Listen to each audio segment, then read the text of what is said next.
La question des conflits.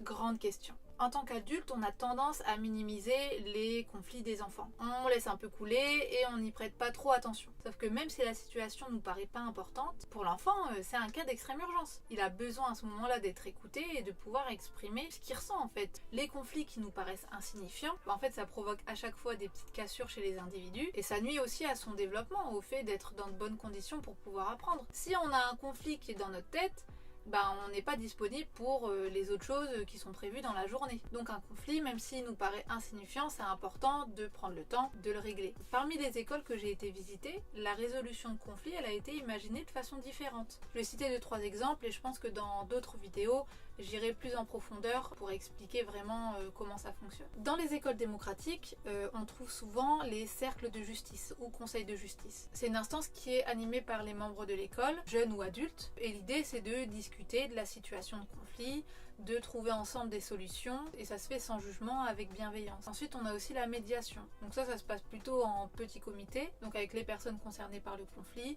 et un médiateur ou une médiatrice. Le médiateur, ça peut être à la fois un adulte ou un enfant qui a été formé à ça. Après, il y a aussi la résolution de conflits grâce au message clair. On amène les enfants en fait à s'exprimer sur leurs besoins et sur ce qu'ils ressentent pour constituer un message clair et du coup permettre à la personne qui dérange à l'instant T de comprendre pourquoi il dérange et quelles sont les conséquences directes sur la personne. Le message clair, il est utilisé au quotidien par les enfants et quand des fois ça ne fonctionne pas ou alors il n'y a pas le temps là tout de suite d'en parler parce que la personne elle est trop énervée ou elle a du mal à contenir ses émotions, à ce moment-là ça peut être reporté au jour d'après par exemple. Après ça peut être réglé sur un temps de rassemblement et puis permettre à chacun de réfléchir là-dessus et de trouver des solutions ensemble. Est-ce que toi ça te parle? Est-ce que tu as déjà entendu ou pratiqué ces modes de résolution de conflits?